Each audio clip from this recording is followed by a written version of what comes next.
CVT PG 2026 के exams जो है बहुत ही जल्दी शुरू होने वाले हैं। एंड अगर आप भी इस एग्जाम के लिए अपीयर कर रहे हैं एंड आप थोड़ा सा कंफ्यूज्ड हैं कि मैम वहां पे कंप्यूटर सीवीटी बोर्ड टेस्ट होने वाला है, तो हम लोग कैसे अपीयर करेंगे, उसकी स्क्रीन कैसी दिखती होगी, कैसे ऑपरेट करना है। सो भाई उसी के लिए मैं आप लोगों के लिए एक बहुत ही आज की यूजफुल वीडियो लेके आई हूँ, ठीक है, जहां मैं आपको बताने वाली हूँ कि पूरा इंटरफेस किस तरीके का दिखता है, कैसे हम किया जाता, कैसे हमारा एग्जाम जो है होने वाला है, ठीक है। सो आपको क्या करना है, सबसे पहले चैनल को सब्सक्राइब करना है अगर आप सीवीटी पीजी एस्पिरेंट है। एंड मैं आपका वेलकम करती हूँ आज सीवीटी पीजी अड्डा में। हूँ मुस्कान गुप्ता, आपकी एजुकेटर एंड मेंटर। सो भाई देखिए, आपको क्या करना पड़ता है, आप एडमिट कार्ड लेके जाते हैं, साथ में आप एक कोई अपना वैलिड आईडी प्रूफ और फोटोग्राफ जो है आप अपने सेंटर पे लेके जाते हैं। अब वहां सेंटर पे आप लोगों के लिए लैपटॉप स्क्रीन्स रखी होती है, ठीक है। आप लोगों को एक रोल नंबर असाइन किया जाता है आपके एडमिट कार्ड के बेसिस पे। एंड वहां पे वो जो कंप्यूटर्स होते हैं उनके ऊपर स्लिप लगी होती है, आपको जाके वहां पे बैठना होता है, ठीक है। ये हो जाता है आपके लिए बहुत ही ज्यादा इजी। अब उसके बाद जब हम आगे जाते हैं तो अगला स्टेप हमारे पास क्या होता है कि हमारी स्क्रीन किस तरीके की दिखती है, क्या होता है, क्या हम क्वेश्चन स्किप करेंगे तो क्या होगा। तो चलिए उसके बारे में बात करते हैं। तो यहाँ पे क्या होता है, आपका सबसे पहले एक कैंडिडेट लॉगिन पेज दिखता है, ठीक है। वहां पे जो स्टाफ होता है वो ये सारी चीजें आप लोगों के लिए करके रखते हैं, आपको ये सारी चीजें मिल जाती हैं, ठीक है। जैसे ही आप लॉगिन पे क्लिक करते हैं, ठीक है, जब आपका टाइम शुरू हो जाता है तो यहाँ पे आपको लिखा आ जाता है आपका नाम और आपकी फोटो यहाँ पे आपको दिख जाएगी। जैसे यहाँ लिखा है वेलकम अतुल सिंह, ऐसे ही आपका यहाँ पे नाम लिखा होगा एंड आपकी फोटो होगी। तो आपको ये मैच करना सबसे ज्यादा जरूरी हो, टॉप राइट कॉर्नर में भी आपकी ये चीज दिख रही होगी आपको, ठीक है। जब आप इस पे प्रोसीड पे क्लिक करेंगे आपको वहां पे बताया जाएगा, इंस्ट्रक्शंस दिए जाएंगे प्रॉपर्ली कि आपको कब जो है अपने एग्जाम को स्टार्ट करना है, ठीक है।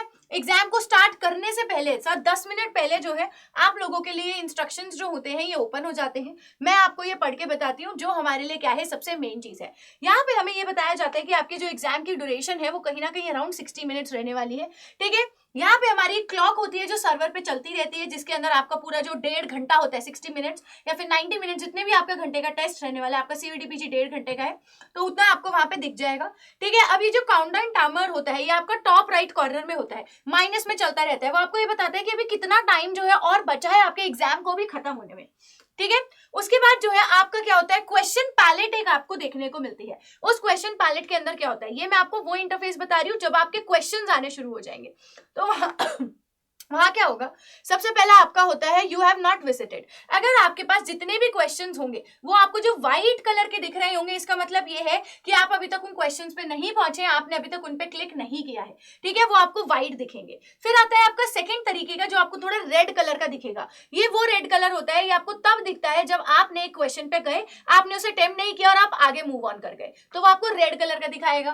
फिर तीसरा आपको दिखाता है कि आप एक क्वेश्चन पे गए, आपने उसे अटेम्प्ट किया, अब आपने सेव एंड नेक्स्ट पे क्लिक करके क्या किया है, सेव एंड नेक्स्ट पे क्लिक करके आप लोग जो है आगे बढ़ गए हैं, तो वहां पे आपका एक आंसर जो है वो सेव हो गया है, जिससे हमारे को यहाँ पे क्या हो जाएगा, जिससे वो हमें ग्रीन कलर का दिख जाएगा, ठीक है। अब उसके बाद कई सारे बच्चे होते हैं जो क्या करते हैं, क्वेश्चंस को रिव्यू पे छोड़ देते हैं, तो वो पर्पल कलर का आपको दिखता है कि हाँ भाई मैं जो है इस क्वेश्चन को लेके 50% श्योर हूं, लेकिन अभी मेरा दिमाग थोड़ा चल नहीं पा रहा है, तो थोड़ी देर बाद में सोचने की कोशिश करूंगी इस आंसर को। तो इसको देखते हुए यहाँ पे ये पर्पल कलर का हो जाता है। ये हो जाता है कि आपने आंसर नहीं किया है क्वेश्चन को, बट आपने क्या किया है, आपने इस क्वेश्चन को रिव्यू के लिए रखा है, ठीक है। अब इस रिव्यू के अंदर बेटा बच्चों आप लोगों को कैच ये देखने को मिलता है कि अगर आप एक क्वेश्चन को रिव्यू के लिए रखते हैं और उसे आंसर मार्क नहीं करते हैं तो वो इवैल्यूएशन में नहीं जाता। बट लेट्स से दैट आपने एक क्वेश्चन है जिसके लिए आप 80% श्योर थे, बट आप नहीं चाहते कि यार मैं इसे भूल ही जाऊं क्वेश्चन को, तो भी आप उसे मार्क फॉर रिव्यू रखते हैं। लेकिन वो क्वेश्चन आपको किस तरीके का दिखता है, वो आपको दिखता है यहाँ पे ग्रीन कलर का,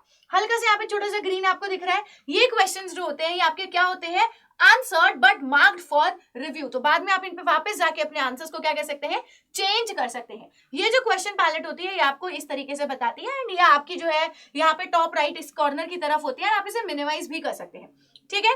अगली चीज जो होती है आपके लिए इंपॉर्टेंट ये होती है दैट यहाँ पे जो पेपर का जो मीडियम रहता है, आप इंग्लिश से हिंदी में इसे स्विच भी कर सकते हैं। सो लेट्स से कई बार क्या होता है, बच्चों को इंग्लिश में जैसे कोई वर्ड लिखे होते हैं प्रीसीड बाय, फॉलोड बाय, समझ नहीं आ रहे हैं, तो उस केस में आप क्या कर सकते हैं, आप अपनी इंग्लिश और हिंदी को स्विच भी कर सकते हैं लैंग्वेज। तो it is nothing like that. आपकी एक प्राइमरी लैंग्वेज होती है, जैसे आपने अपने पेपर में चूज किया होगा कि मैम हमने तो हिंदी भरा है, तो आप फिर भी पेपर के टाइम पे इंग्लिश को क्या कर सकते हैं, स्विच कर सकते हैं, ठीक है। यहाँ पे क्या होता है, इसके अंदर आपके एग्जाम के अंदर कीबोर्ड एक्टिवेट नहीं होता है, ठीक है, कीबोर्ड वहां पे आपका डिसेबल हो रखा होता है। तो आपको जो भी करना है आपको सिर्फ और सिर्फ माउस से करना है, ऐसा नहीं आपको कैलकुलेटर भी नहीं ही मिलता है, ठीक है, आपको सिर्फ माउस का यूज करना है। एंड आपके लिए वहां पे एक डिजिटल कीबोर्ड होता है।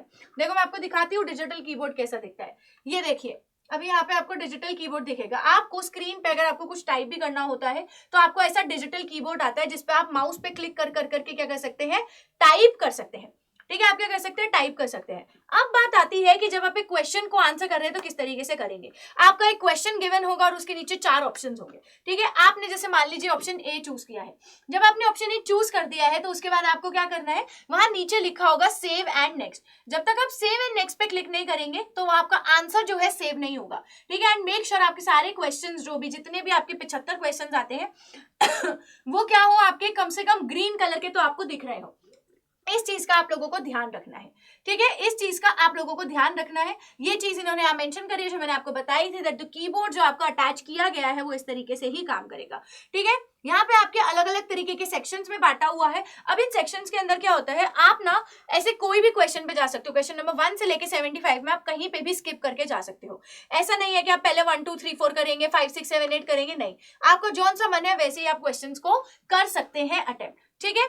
अब मान लीजिए आपका कंप्यूटर या फिर आपका माउस जो भी किसी कैंडिडेट को अलॉट किया गया है उसमें क्या हुआ है, किसी भी तरीके की कोई गड़बड़ हुई है तो उन्हें उसी टाइम पे क्या दिया जाएगा, उन्हें इमीडिएटली दूसरा जो है कंप्यूटर माउस या जो भी चीज है वो अलॉट की जाएगी। अब आपको ऐसा लग रहा हो कि मैम इसमें तो हमारा ही घाटा है, अब हमारा जो टाइम बच गया, जो हमारा टाइम वेस्ट हुआ, इसका क्या करेंगे। तो उसके लिए भी एनटीए ने समाधान दिया है कि आपका जो भी वो टाइम है उसको वो सर्वर के थ्रू एडजस्ट करके आपको कॉम्पनसेट करेंगे, ठीक है। आपको खुद से बेटा एक चीज याद रखो, मैं हमेशा बोलती हूँ कि आपको अपने लिए चीजें मांगनी पड़ती है। सो मेक श्योर आप आज जब ये जो वीडियो देख रहे हैं तो आप समझे कि अगर आपके साथ एनटीए की तरफ से कोई भी ऐसी गड़बड़ होती है तो आप वो कॉम्पनसेशन मांगे। ये एनटीए की तरफ से जो ब्रोशर है उसके अंदर ये चीज जो है बिल्कुल आपके लिए मेंशन करी गई है, ठीक है। यहाँ पे एक चीज और लिखी गई है कि जो ऑन स्क्रीन कंप्यूटर क्लॉक है हर एक काउंटर के लिए, हर एक कैंडिडेट के लिए सर्वर की तरफ से ही बनाई जाएगी, ठीक है, सर्वर की तरफ से बनाई जाएगी। ये देखिए आपका जो एग्जाम की अप्रोच है, जो आपकी स्क्रीन है वो आपकी कुछ इस तरीके से दिखने वाली है, ठीक है। देखिए मैं आपको बताती हूँ, ये हमारा टाइम यहाँ पे भी दिखा रहा है, ठीक है, यहाँ पे आपको दिखा रहा है कि आपके कितने क्वेश्चंस हैं, आपने अभी तक आंसर नहीं करे, कितने रिव्यू के लिए रखे हैं। एंड आप देखिए जब आप शुरू करते हैं अपने पेपर को, जब आपके सामने पहला क्वेश्चन आता है तो जैसे यहाँ पे ये क्वेश्चन आ गया, यहाँ पे आपका सेव एंड नेक्स्ट, इस पे आप क्लिक करेंगे तो आपका सेव एंड नेक्स्ट हो जाएगा, ठीक है। यहाँ पे आपका लिखा है क्लियर रिस्पॉन्स। क्लियर रिस्पॉन्स है जैसे आपने ऑप्शन नंबर ए चूज किया तब आप इसके रिस्पॉन्स को क्लियर करना चाहते हैं तो आप वो कर सकते हैं, ठीक है। यहाँ पे आपका लिखा है save and mark for review. आप यहाँ क्या करते हैं, आपने एक आंसर को चूज कर लिया, बट आप 50% श्योर हो तो आपने save and mark for review कर दिया है कि चलो भाई कम से कम इवैल्यूएशन के लिए तो चला जाएगा। लेकिन मैं आपको एक बात बता दूं, क्योंकि आपके सीयूडी पीजी में नेगेटिव मार्किंग होती है तो आप इस चीज का बहुत ज्यादा ध्यान रखें कि आप हर एक क्वेश्चन को अटेम्प्ट ना करें, तुक्का वहीं पे लगाएं जहां पे आपको लगता है कि यार 80% तक ठीक होने के चांसेस है, क्योंकि अगर नेगेटिव मार्किंग होगी तो -1 होता चला जाएगा, ठीक है। अगला यहाँ पे लिखा हुआ है mark for review and next, ठीक है। आप क्या कर सकते हैं कि इस क्वेश्चन का आपने आंसर दिया है नहीं दिया, mark for review and next करके आप लोग आगे बढ़ जाएंगे, ठीक है। इस तरीके से जो है आप लोगों की स्क्रीन आपको दिखती है, ठीक है। ये क्वेश्चन पैलेट जो है आपकी इस तरीके से यहाँ पे डिस्प्ले, इस तरीके से आपकी डिस्प्ले करी जाती है, ठीक है। जितने भी क्वेश्चंस आपके आंसर करे गए हैं and then mark for review है, जैसे मैंने आपको बताया जो पर्पल के अंदर ग्रीन कलर के हैं वो सारे क्वेश्चंस जो है आपके क्या किए जाएंगे, इवैल्यूएशन के टाइम पे कंसीडर किए जाएंगे। यानी कि जब आपके आंसर की, यानी कि जब एनटीए जो अपनी तरफ से चेकिंग करेगा तो वो उन आंसर्ड क्वेश्चंस को भी कंसीडर करता हुआ चलेगा, ठीक है, इवन इफ आपने मार्क फॉर रिव्यू रखे हैं। तो आपको घबराने वाली बात नहीं है, बट अपनी एक्यूरेसी पे ध्यान देना है, ठीक है। आपको क्या करना है, अपनी एक्यूरेसी के ऊपर जो है ध्यान देना है, ठीक है। आप क्या कर सकते हैं, हर एक क्वेश्चन को आगे पीछे करके चेंज कर सकते हैं, ठीक है। अब आपको क्या करना है, आपका पूरा का पूरा फुल पेपर जो है वो भी व्यू करवाया जा सकता है। अब आप एक चीज और याद रखिएगा, आप लोगों के एग्जाम में कई बार कुछ कुछ सब्जेक्ट्स होते हैं जहाँ पे न्यूमेरिकल्स आते हैं एंड आप लोगों को बहुत ही जेन्युइन डाउट होता है कि मैम क्या हमें रफ शीट मिलेगी, पेन मिलेगा। तो मैं आप लोगों को बता दूं, आप लोगों को वहां पे रफ शीट जो होती है वो दी जाएगी, साथ ही साथ आप लोगों को पेन भी प्रोवाइड किया जाएगा। आप लोगों को बस अपनी तरफ से क्या लेके जाना है, एडमिट कार्ड और आईडी प्रूफ अपने एग्जाम सेंटर पे लेके जाना है, ठीक है। आई होप ये जो वीडियो थी आज के लिए आप लोगों के लिए हेल्पफुल है। उसके अलावा आपको एग्जाम डे से रिलेटेड अगर कोई भी डाउट्स है तो आप क्या कर सकते हैं, नीचे कमेंट सेक्शन में बताइए एंड मैं आपकी उस पर हेल्प करती हूँ। टिल द टाइम बेटा keep studying, all the best.